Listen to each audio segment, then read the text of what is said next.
on a show that airs in the morning on a program called The Washington Journal. So we'll go over this hit piece that Brian Lamb and Washington Journal engaged in with this professor, and I'll be analyzing what they had to say. And Brian Lamb routinely talks about me. His guests routinely talk about me. And this was the night after I'd been on a national radio show, the second largest radio show in the country, Coast to Coast AM, the second highest number of listeners. And Mr. Lamb said that he'd heard it. And again, he's had guests on before talking about me. And then they kind of went into this whole debunking for an hour. Now, I don't have time to put the entire show on here, obviously, and then analyze all of it. But there were callers going, only stupid black people believe in conspiracy theories. It was ridiculous. You're mentally ill if you believe in a new world order. It was amazing. The new world order is public. Bill Clinton's mentor, the head of political science at Georgetown University, wrote 2 books on it. The Anglo-American Establishment, that gets mentioned later, and Tragedy and Hope. And in Tragedy and Hope, he said, look, the globalists, I've been in their secret documents. I believe in world government. I believe they should be public. This is a great idea. They control the fascists. They control the communists. They control the system. They're the power behind the throne. You've seen presidents give speeches about New World Order. You've read it in most of the big newspapers, how global government's good. And the global government that they're setting up doesn't have a Bill of Rights or a Constitution. The global government they're setting up doesn't have basic freedoms, a Bill of Rights, a Constitution. It's the power of the state. So we'll analyze what Brian Lamb and his minion, the professor, had to say. But before we do that, I wanted to go over a few articles in the mainstream media that are basically damage control and explain why they're now coming forward with these supposed revelations that they're supposedly breaking, and show you how they're putting a unique spin on it. This is an article out of USA Today, and this report came out on April 19th, 2004. NORAD had drills eerily like September 11th, Pentagon Trade Center among imagined targets. Now remember, President Bush has said dozens of times that no one had ever heard of a plan to fly planes in the buildings. No one had ever imagined it. I've got at least 50 media reports going back to 95 about it, where governments were talking about their concerns of this and bringing forward documents. But every time they'd research it, it led back to the CIA and terrorist-funded organizations being used by this government to create the pretext for war and invasions of sovereign countries. And so now suddenly, in USA Today, NORAD had drills eerily like September 11th. 5.5 months before 9/11, Pentagon officials wanted to have a drill of hijacked jets flying into the World Trade Center in Pentagon. But senior White House officials told Pentagon officials that it was too unrealistic, that they didn't want to have the drills. Now, why is the media focusing in on these drills? Because we've been talking about it for years. And what they focus in on is a drill that never happened 5.5 months before 9/11. 2 years ago, 2+ years ago, I got a call from a listener who said he worked at the Pentagon. And he's on air, and he said, Alex, have you seen the Pentagon website? We had a drill 2 years before 9/11 of hijacked jets flying into the Pentagon and World Trade Center. Not 5.5 months before, not a canceled drill. They had a drill. And here is the original screenshot of the Pentagon website. After we posted a link to the Pentagon website, 24 hours later, they took this down. I wonder why they would do it. They say here, contingency planning, Pentagon MASCAL exercise simulates scenarios and preparing for emergencies. And it shows an image of the Pentagon on fire, hit by a hijacked jet. And we linked to it because somebody in the Pentagon tells us about it, it's public, and suddenly it's taken down. You're asking, how do we have a copy of it? Well, this is from prisonplanet.com. We were smart enough to save it, as we do all articles, as soon as we found it. Then I had Stanley Hilton, Bob Dole's former chief of staff, on my radio show twice. He's suing Bush not for prior knowledge, but for running 9/11. He has 400 plus of the victims' families on his ticket suing Bush. You never hear about Stanley Hilton, do you? And he said, about a year and a half ago on my broadcast, he said, I've talked to military officials, people at NORAD. There was a drill on 9/11 at 8:30 in the morning. And they've told me that that was used as the stand-down order of, oh, these hijacked jets, it's just a drill. See how convenient that is. So USA Today doesn't talk about the drill they held 2.5 years ago. Well, 2 years before 9/11, now over 4 years ago.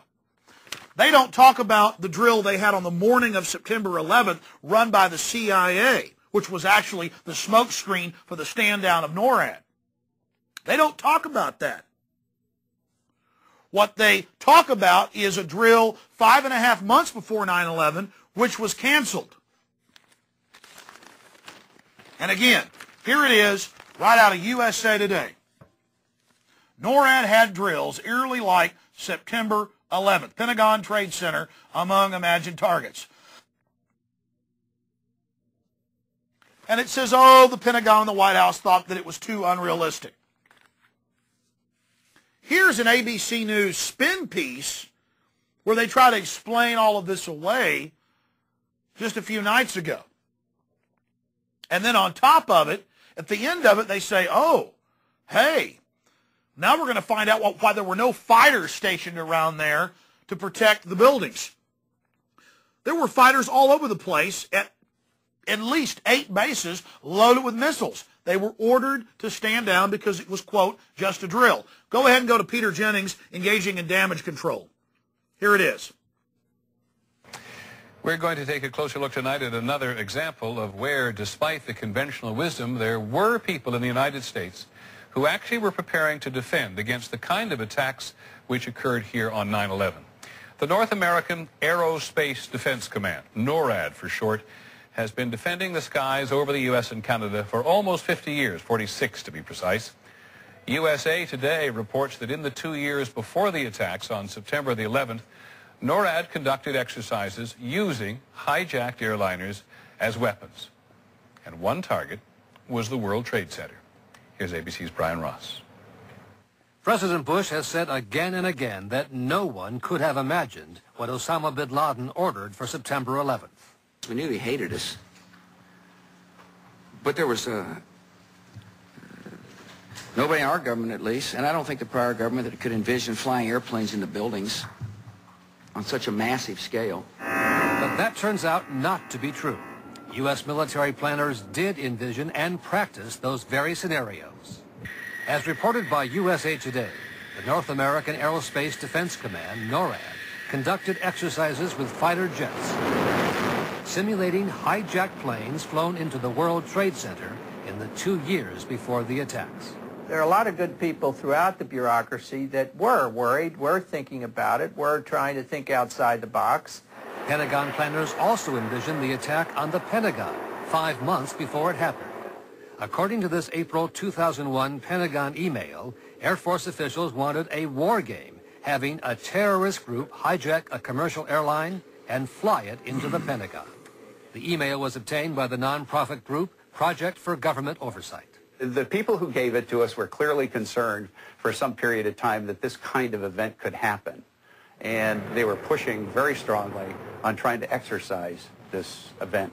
The idea was to check response times to launch fighter jets. But according to the Pentagon email, the plan was ultimately rejected by senior Pentagon officials as too unrealistic.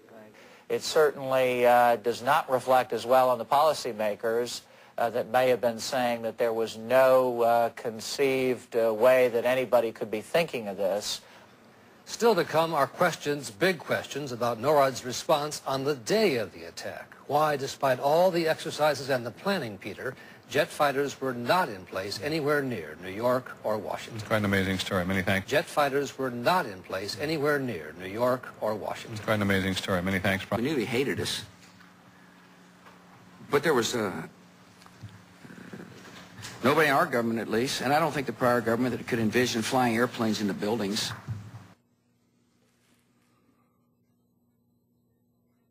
This is all very upsetting to me. I get very angry about this. The lies. I could analyze that little 3-minute newscast for days. Why there weren't fighters in place? I have stacks of mainstream news articles, the Pentagon's own reports. 20 minutes in a car from New York, there's one of the biggest U.S. military bases in the world that has responsibility for fighter intercept of hijacked jets, you name it. Hundreds of fighter aircraft. They were ordered to stand down because of a drill on the morning of 9/11 by the CIA. And we have those articles from the Associated Press posted on Infowars.com and PrisonPlanet.com. Now understand, there was a drill on November 3rd, 2000 by the Pentagon of flying planes in the World Trade Center and Pentagon.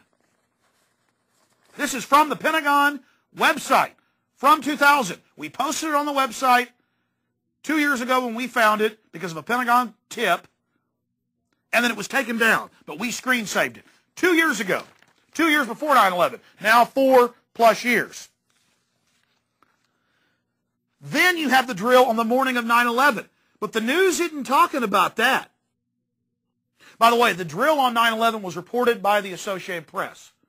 I just told you earlier that we broke that story with our government sources before the Associated Press. After we reported that there was a CIA drill that ordered NORAD to stand down, damage control again went into gear, 2 AP articles within weeks saying, yeah, there was a CIA drill. The CIA's now announced that morning at 8:30 in the morning of exactly what happened on 9/11 happening, but it's all just a big coincidence. Then the second AP article said, not that it was hijackers in the first drill, which they first said, but, oh, just planes off course. But the actual program did say it was hijackers. So this is all damage control. They're coming out now saying NORAD had drills eerily like September 11th. This is all being done to condition you. So when you hear us talk about planes flying into buildings, when you hear us talking about drills of doing that, and drills on 9/11, and drills 2 years before 9/11, when you hear that, you'll think, oh, yeah, I already heard about that on the news. It was just a coincidence. No, forget the drill that never happened. There are at least 2 other drills we know happened. One on the morning of 9/11. And again, that was used as the stand-down order because the people in NORAD aren't bad. They're good patriots. But if they're told stand down, these 4 planes off course with their transponders turned off for over an hour, normally if your Cessna's off course for 5 minutes, the tower will call you and say we're launching fighter planes. It's always been that way for the last couple decades. My father's a small plane pilot. I've been in the plane with him when he goes off course a little bit, and they, FAA calls up asking what you're doing.